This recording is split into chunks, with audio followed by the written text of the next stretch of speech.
ಕರ್ನಾಟಕ ವಿಜ್ಞಾನ ಮತ್ತು ತಂತ್ರಜ್ಞಾನ ಅಕಾಡೆಮಿ ಹಾಗೂ ಕರ್ನಾಟಕ ಸಾಹಿತ್ಯ ಅಕಾಡೆಮಿಯ ಸಹಯೋಗದಲ್ಲಿ ಕನ್ನಡದಲ್ಲಿ ವಿಜ್ಞಾನ ಹಾಗೂ ವಿಜ್ಞಾನ ಸಾಹಿತ್ಯ ಮತ್ತು ಸಂವಹನೆ 2 ದಿನಗಳ ಕಾರ್ಯಾಗಾರವನ್ನು ನಡೆಸ್ತಾ ಇದ್ದೀವಿ.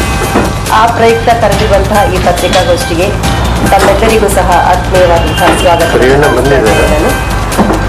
ಪರಿಚಯ ಮಾಡಿಸ್ಬೇಕು. ಡಾಕ್ಟರ್ ಆನಂದ್ ಅಂತ, ಇವರು ಕರ್ನಾಟಕ ವಿಜ್ಞಾನ ಮತ್ತು ತಂತ್ರಜ್ಞಾನ ಅಕಾಡೆಮಿಯ ಸಿಇಒ ಆಗಿದ್ದಾರೆ. ಪುರುಷೋತ್ತಮ ಆಡಳಿತಾಧಿಕಾರಿಯಾಗಿದ್ದಾರೆ. ಮಹಾದೇವೇಗೌಡ ಅವರು ಅಕಾಡೆಮಿಯಲ್ಲಿ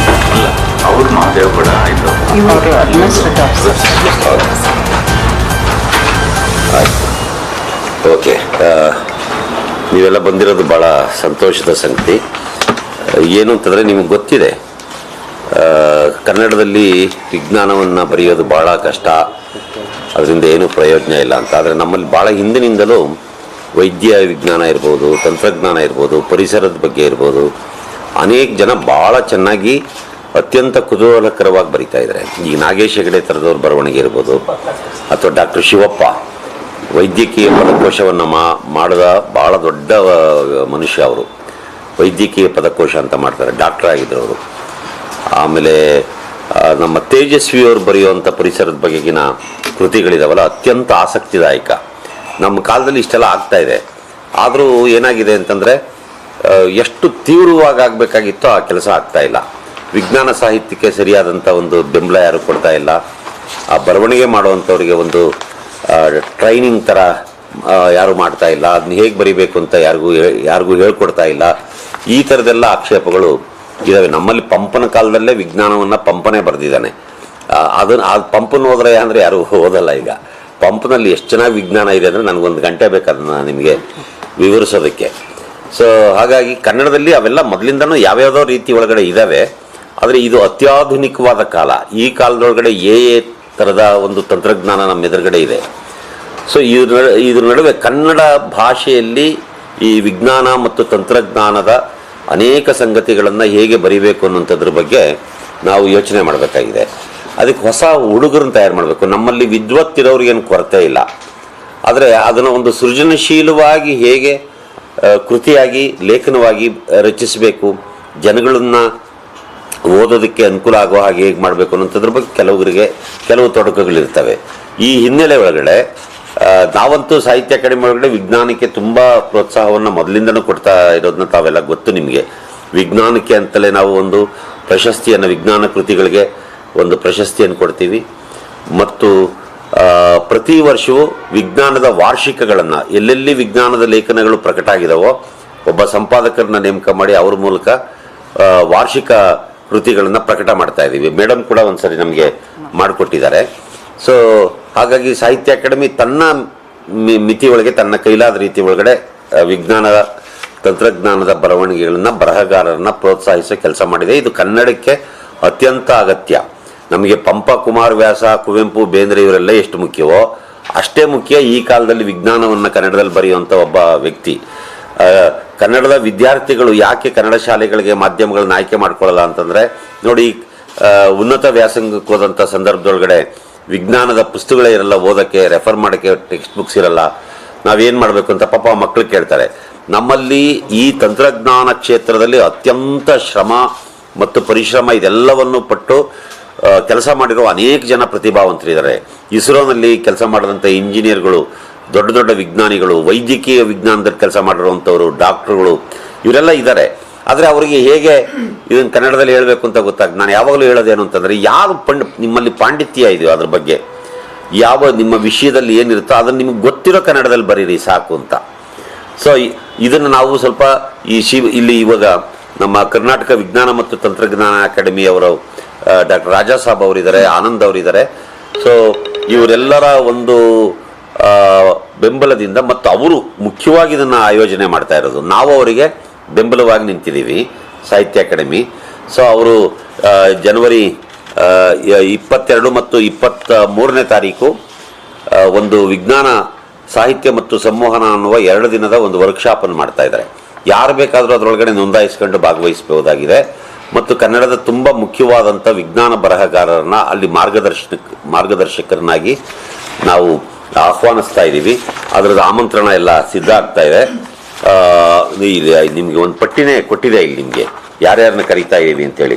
ಗುರುರಾಜ್ ಅವರು, ಆಶಾದೇವಿ ಅವರು, ಗಣೇಶಯ್ಯನವರು, ನೇಮಿಚಂದ್ರ, ಕೊಳ್ಳೇಗಾಲ ಶರ್ಮಾ, ನೂರ್ Samad Dabbalgere, Na Someshwara, T R Anantharamu, Challakere Yariswamy.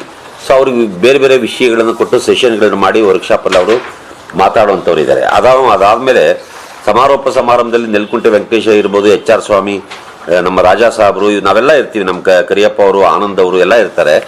So ಹೀಗೆ 2 ದಿವಸ ಒಂದು ವರ್ಕ್ಶಾಪ್ ಮಾಡ್ತಾ ಇದ್ದೀವಿ. ಅದಕ್ಕೆ ಯಾರು ಬೇಕಾದರೂ 50 ಜನರ ಮಿತಿ ಇರುತ್ತೆ. ಈಗಾಗಲೇ ನಮ್ಮಲ್ಲಿ 25 ಜನ ನೋಂದಾಯಿಸ್ಕೊಂಡಿದ್ದಾರೆ. ಇಲ್ಲಿ ವಿಜ್ಞಾನ ತಂತ್ರಜ್ಞಾನ ಅಕಾಡೆಮಿಗೆ ಅವ್ರು ನೇರವಾಗಿ ಕಾಂಟ್ಯಾಕ್ಟ್ ಮಾಡಿ ನೋಂದಾಯಿಸ್ಕೊಂಡು ಅವರಿಗೆ ಊಟ ವಸತಿ ವ್ಯವಸ್ಥೆ ಎಲ್ಲ ಮಾಡಲಾಗಿರುತ್ತೆ. ಸೊ ಇನ್ನೂ ಒಂದು 25 ಜನ ಯಾರೋ ಆಸಕ್ತರು ನಿಜವಾಗ್ಲೂ ನಾವೇನಾದರೂ ಬರವಣಿಗೆ ಮಾಡ್ತೀವಿ ಅಂತಾರೋ ಅವ್ರಿಗೆ ಅವಕಾಶ ಕೊಡೋದಕ್ಕೆ ನಮಗೆ ಸಾಧ್ಯ ಇದೆ. ಅದ್ರ ಬಗ್ಗೆ ಇನ್ನೊಂದಷ್ಟು ಮಾತುಗಳನ್ನ ಡಾಕ್ಟರ್ ರಾಜಾ ಸಾಬ್ ಅವರು ಹೇಳಬೇಕು ಅಂತ ವಿನಂತಿ ಮಾಡಿ. ಎಲ್ಲರಿಗೂ ನಮಸ್ಕಾರಗಳು. ಕರ್ನಾಟಕ ವಿಜ್ಞಾನ ಮತ್ತು ತಂತ್ರಜ್ಞಾನ ಅಕಾಡೆಮಿಯ ಮುಖ್ಯ ಧ್ಯೇಯೋದ್ದೇಶ ಏನಂದರೆ ವಿಜ್ಞಾನವನ್ನು ಜನರಲ್ಲಿ ಪ್ರಚುರಪಡಿಸೋದು, ವೈಜ್ಞಾನಿಕ ಚಿಂತನೆಗಳನ್ನು ಹೆಚ್ಚು ಮಾಡೋದು ನಮ್ಮ ಸಮಾಜದಲ್ಲಿ. ಆನಂತರ ಎಲ್ಲ ವೈಜ್ಞಾನಿಕ ಕನ್ನಡದಲ್ಲಿ ಇರುವಂಥ ವೈಜ್ಞಾನಿಕ ಬರಹಗಾರರನ್ನು ಒಳಗೊಂಡು ಶಾಲಾ ಕಾಲೇಜುಗಳಲ್ಲಿ ಮತ್ತು ಯೂನಿವರ್ಸಿಟಿಗಳಲ್ಲಿ ಮತ್ತು ವಿವಿಧ ಸಂಘ ಸಂಸ್ಥೆಗಳಲ್ಲಿ ವಿಜ್ಞಾನದ ಕಾರ್ಯಕ್ರಮಗಳನ್ನು ಆಯೋಜಿಸೋದು. ಅದು ಕಾರ್ಯಾಗಾರ ಇರ್ಬೋದು, ಕಾನ್ಫರೆನ್ಸ್ ಇರ್ಬೋದು, ಎಕ್ಸಿಬಿಷನ್ ಇರ್ಬೋದು, ಅಥವಾ ಎಸ್ಸೆ ಕಾಂಪಿಟೇಷನ್ ಇರ್ಬೋದು. ಈ ಥರದ್ದನ್ನೆಲ್ಲ ನಾವು ಒಟ್ಟಾರೆ ವಿಜ್ಞಾನವನ್ನು ಜನರಲ್ಲಿಗೆ ಕೊಂಡೊಯ್ಯೋದು ನಮ್ಮ ಧ್ಯೇಯೋದ್ದೇಶ. ಈ ಧ್ಯೇಯವನ್ನು ಈಡೇರಿಸಲಿಕ್ಕೆ ನಾವು ನಮ್ಮ ಕೈಲಾದ ಶ್ರಮವನ್ನು ಹಾಕ್ತಾಯಿದ್ದೀವಿ. ಗೌರ್ಮೆಂಟಿಂದನೂ ಒಳ್ಳೆಯ ಸಪೋರ್ಟ್ ಸಿಗ್ತಾ ಇದೆ. ಈ ಹಿಂದೆಯೂ ಸಹ ಅನೇಕ ನಮ್ಮ ಮುಕುಂದರಾಜ್ ಸಾಹೇಬ್ರು ಹೇಳಿದ ಹಾಗೆ ಒಳ್ಳೆ ಬರಹಗಾರ ನಮ್ಮಲ್ಲಿದ್ದಾರೆ. ವೈದ್ಯಕೀಯ ಸಾಹಿತ್ಯದಲ್ಲಿ ಕನ್ನಡದಲ್ಲಿ ಬರೆದಿರೋರು ಅತಿ ಹೆಚ್ಚಾಗಿ ಬರೆದಿರೋದು ಅಂದರೆ ಡಾಕ್ಟರ್ PS ಶಂಕರ್, ಆಮೇಲೆ ಡಾಕ್ಟರ್ ಅನಂತರಾಮ್ ಅವರು. ವೈದ್ಯಕೀಯ ವಿಶ್ವಕೋಶವನ್ನೇ ತಗೊಂಡು ಬಂದಿದ್ದಾರೆ ಕನ್ನಡದಲ್ಲಿ ಡಾಕ್ಟರ್ PS ಶಂಕರ್ ಅವರು. ನಮ್ಮಲ್ಲಿ ಒಂದು ಜರ್ನಲನ್ನು ನಾವು ತರ್ತೀವಿ. ಅದೇನೆಂದರೆ ವಿಜ್ಞಾನ ಲೋಕ. ಅದರ ಸಂಪಾದಕರಿದ್ದಾರೆ PS ಶಂಕರ್ ಅವರು, ಅದರಲ್ಲಿ ನಾಗೇಶ್ ಹೆಗಡೆ ಅವರು ಇದ್ದಾರೆ. ಹೀಗೆ ನಮ್ಮ ಮಿತಿಯಲ್ಲಿ ಎಷ್ಟು ಸಾಧ್ಯ ಇದೆ ವಿಜ್ಞಾನವನ್ನು ಕೊಂಡೊಯ್ಯಲಿಕ್ಕೆ ಜನರ ಸೊಸೈಟಿಗೆ ನಾವು ಕೊಂಡೊಯ್ತಾ ಇದ್ದೀವಿ. ಈ ಒಂದು ಇದರ ಧ್ಯೇಯೋದ್ದೇಶ ಇಟ್ಕೊಂಡು ಈ ಕಾರ್ಯಕ್ರಮವನ್ನು ಆಯೋಜಿಸಿದ್ದೀವಿ.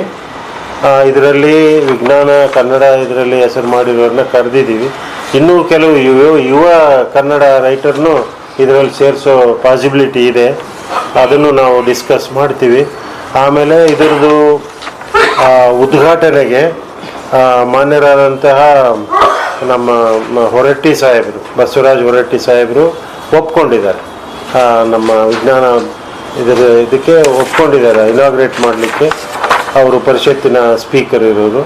ಅದೇ ರೀತಿ ಇದರದ್ದು ಸಮಾರಂಭಕ್ಕೆ ಮುಖ್ಯ ಅತಿಥಿಯಾಗಿ ನೆಲಗುಂಟೆ ವೆಂಕಟೇಶ ಅವರು ಬರ್ತಿದ್ದಾರೆ. ಅವರು ಕನ್ನಡ ಒಳ್ಳೆ ರೈಟರ್, ತಮ್ಗೆ ಗೊತ್ತಿರುತ್ತೆ. ಈ ಥರ ನಾವು ಆಯೋಜನೆ ಮಾಡ್ತಾ ಇದ್ದೀವಿ. ಇದನ್ನು ನೀವು ಈ ವಿಷಯವನ್ನು ಸಮಾಜಕ್ಕೆ ಎಲ್ಲರಿಗೂ ಮುಟ್ಟಿಸಿ, ಅದು ನಿಮ್ಮದು ಒಂದು ಕರ್ತವ್ಯ, ಪತ್ರಕರ್ತರದ್ದು, ಮೀಡಿಯಾದ್ದು ಅನ್ನೋದು ನನ್ನ ಭಾವನೆ.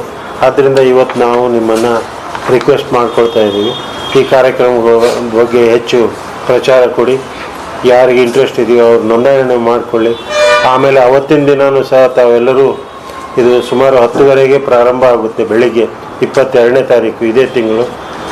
ನಮ್ಮ science and technology academy minister, ಗೌರವಾನ್ವಿತ ಮಂತ್ರಿಗಳು ಬಸವರಾಜ್ ಸರ್ ಅವರು ಬರ್ತಾ ಇದ್ದಾರೆ. ಆಮೇಲೆ ನಮ್ಮ ಬಸವರಾಜ್ ಹೊರಟ್ಟಿ ಸಾಹೇಬರು ಬರ್ತಿದ್ದಾರೆ, ನಾವಿರ್ತೀವಿ, ಮತ್ತು ಮುಕುಂದರಾಜು ಸಾಹೇಬರು ಇರ್ತಾರೆ. ನಮ್ಮ ಎಲ್ಲ ಇನ್ನುಳಿದ ಎಲ್ಲ ಲೇಖಕರು ಮತ್ತು ಅಧಿಕಾರಿಗಳು ಇರ್ತಾರೆ. ನಮ್ಮ ರಿಕ್ವೆಸ್ಟ್ ಏನಂದರೆ ನೀವು ಸಹ ನಮ್ಮ ಜೊತೆ ಕೈ ಜೋಡಿಸಿ ಈ ಕಾರ್ಯಕ್ರಮ ಯಶಸ್ವಿ ಆಗಲಿಕ್ಕೆ ಸಹಕರಿಸಿ ಅಂತ ನನ್ನ ಮನವಿ ತಮ್ಮಲ್ಲಿ. ನಮಸ್ತೆ. ಕೇಳ್ತೀರಾ ಮೇಡಮ್? ಉತ್ತರ ಕೊಡ್ತಾರೆ. ನಿಮಗೆಲ್ಲ ಗೊತ್ತಿರೋ ಹಂಗೆ ವಿಜ್ಞಾನ ತಂತ್ರಜ್ಞಾನ ಇಲ್ಲದೆ ಬದುಕೇ ಇಲ್ಲ. AI ಇವತ್ತೆಷ್ಟು ನಮ್ಮ ಜೀವನವನ್ನು ಪ್ರವೇಶ ಮಾಡಿದೆ, ಆದರೆ ವಿಜ್ಞಾನದ ಬರವಣಿಗೆ ಅಷ್ಟು ಫಾಸ್ಟಾಗಿ ಆಗಿಲ್ಲ. ಅಂದರೆ ಅದಕ್ಕೆ ವಿಜ್ಞಾನಿಗಳು ಒಂದು ಕಡೆ ಆವಿಷ್ಕಾರಗಳು ಮಾಡ್ತಾರೆ, ಅದು ಜನರಿಗೆ ತಲುಪೋದು ಮತ್ತು ಕನ್ನಡದಲ್ಲಿ ಸಂವಹನೆ ಮಾಡುವಂಥದ್ದು ತುಂಬ ಕಡಿಮೆ ಜನ ವಿಜ್ಞಾನ ಬರಹಗಾರರಿದ್ದಾರೆ. ಹಾಗಾಗಿ ಅದನ್ನು ಉತ್ತೇಜನ ಮಾಡೋದಕ್ಕೋಸ್ಕರ ಈ 2 ದಿನಗಳ ಕಾರ್ಯಾಗಾರವನ್ನು ಹಮ್ಮಿಕೊಂಡಿದ್ದೇವೆ.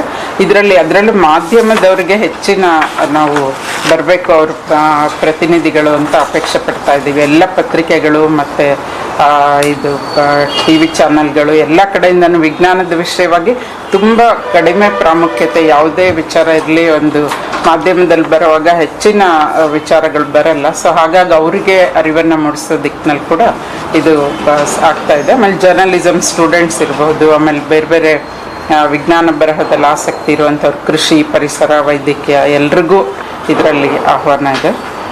ಸೊ ಎಲ್ಲರೂ ಇದನ್ನು ಉಪಯೋಗಿಸ್ಕೊಳ್ಬೇಕು ಅಂಥೇಳಿ ಮಾಧ್ಯಮದ ಮೂಲಕ ಕೇಳ್ಕೊಳ್ತೇವೆ. ಮತ್ತು ಇದರಲ್ಲಿ ಮುಖ್ಯವಾಗಿ ವೈಜ್ಞಾನಿಕ ಕಥೆಗಳ ಬಗ್ಗೆ KN ಗಣೇಶಯ್ಯ ಅವರು ಮಾತಾಡ್ತಾ ಇದ್ದಾರೆ. ಆಮೇಲೆ ನೇಮಿಚಂದ್ರ ಅವರು ವಿಜ್ಞಾನ ಮತ್ತು ಸಾಹಿತ್ಯ ಅನ್ನೋದು ಮಾತಾಡ್ತಾ ಇದ್ದಾರೆ. ಮತ್ತು ಹಾಗೆಯೇ ಒಂದು ಪ್ರಾಯೋಗಿಕ ಇದು ಕೂಡ ಇರುತ್ತೆ. ಅಂದರೆ ಅವ್ರಿಗೊಂದು ಎಲ್ಲ ಗೋಷ್ಠಿಗಳ ನಂತರ ಅವ್ರಿಗೊಂದು ಸಬ್ಜೆಕ್ಟ್ ಕೊಟ್ಟು, ಕೀವರ್ಡ್ಸ್ ಕೊಟ್ಟು ಅಲ್ಲೇ ಒಂದು ಪುಟದ ಲೇಖನವನ್ನು ಬರೆಸ್ತೀವಿ. ಅದರಲ್ಲಿ ಯಾರು ಅತ್ಯುತ್ತಮವಾಗಿ ಬರೀತಾರೋ ಅವ್ರಿಗೊಂದು 3 ಬಹುಮಾನಗಳು ಕೂಡ ಇರುತ್ತೆ, ಫಸ್ಟು, ಸೆಕೆಂಡ್, ಥರ್ಡು, ಯುವ ಬರಹಗಾರನ ಪ್ರೋತ್ಸಾಹಿಸೋದಕ್ಕೋಸ್ಕರ.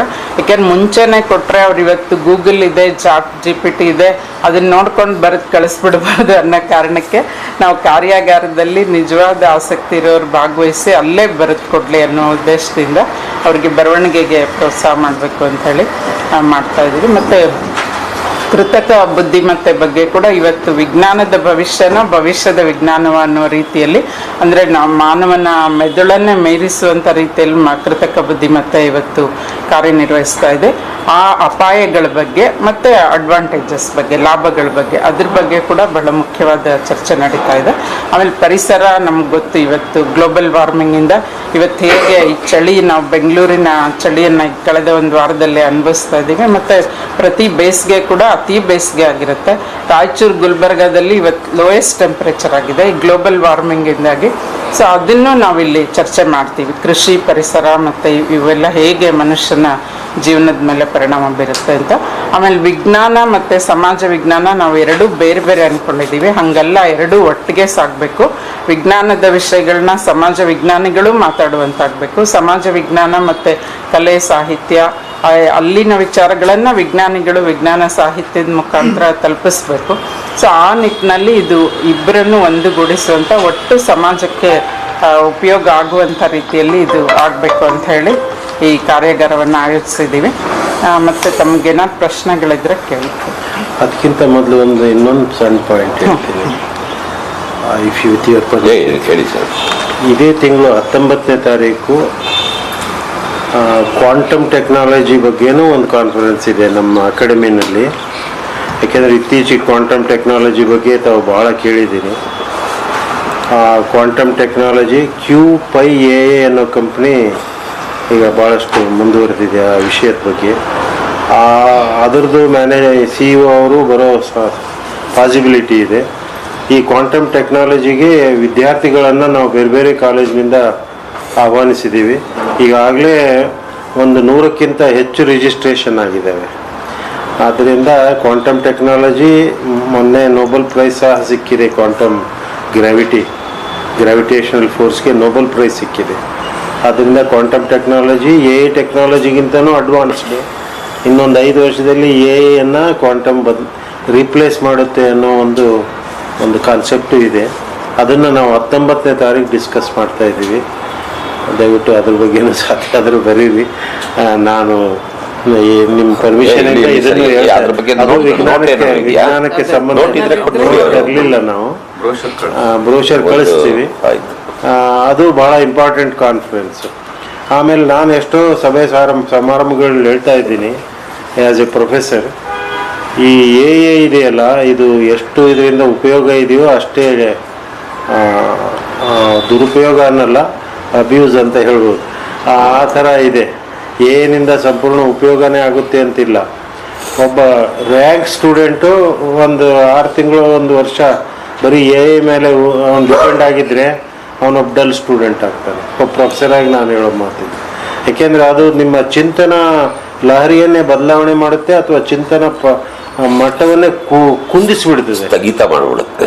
ನೀವು ಈವನ್ ನಾವು ಭಾಷಣ ಮಾಡುವಾಗ ಏನಿಂದ ಓದ್ಕೊಂಡು ಹೋಗಿ ಭಾಷಣ ಮಾಡಿದರೆ ನಮ್ಮ ಭಾಷಣ ಚೆನ್ನಾಗೇ ಇರಲ್ಲ. ನಾವು ಸ್ವಂತ ಯೋಚನೆ ಮಾಡಿ ಭಾಷಣ ಮಾಡಿದರೆ ಆ ಭಾಷಣ ಎಫೆಕ್ಟಿವ್ ಆಗಿರುತ್ತೆ. ಇದು ಒಂದು ಉದಾಹರಣೆ ಅಷ್ಟೇ. ನಾಳೆ ಏನಿಂದ ಏನು ದೊಡ್ಡ ಕ್ರಾಂತಿ ಆಗ್ತದೆ ಅನ್ನೋದು ಏನಿಲ್ಲ, ಅದೊಂದು ಟೂಲ್ ಅಷ್ಟೇ. ಅದನ್ನು ಒಂದು ಬೇಸಿಕ್ ಇನ್ಫಾರ್ಮೇಷನ್ಗೆ ಉಪಯೋಗಿಸ್ಕೋಬೇಕು ಹೊರತು ಅದರಿಂದ ಅದೇ ಎಲ್ಲ ಅನ್ನೋದು ಆಗೋದಿಲ್ಲ.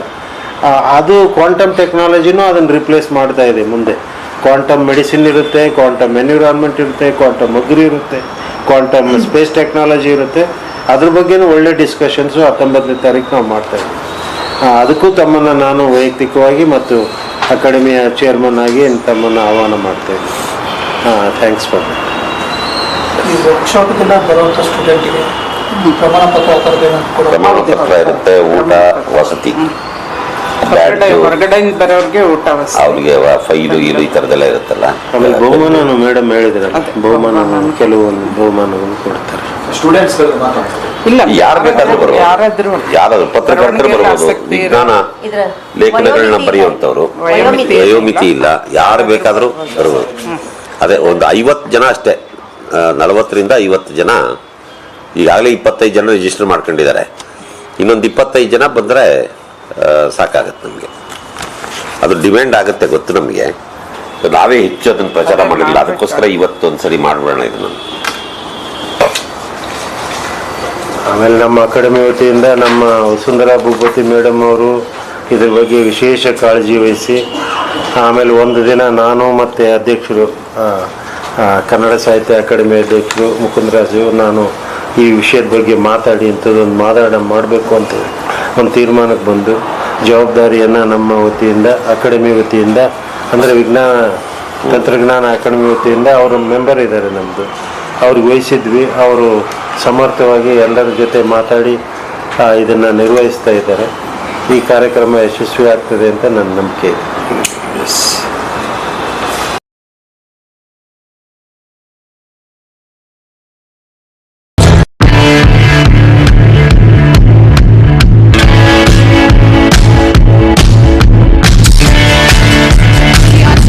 ನೋಡ್ತಾ ಇರಿ, ಸಬ್ಸ್ಕ್ರೈಬ್ ಆಗಿ, ಲೈಕ್ ಮಾಡಿ, ಶೇರ್ ಮಾಡಿ. ಮುಕ್ತ ಪತ್ರಿಕೋದ್ಯಮ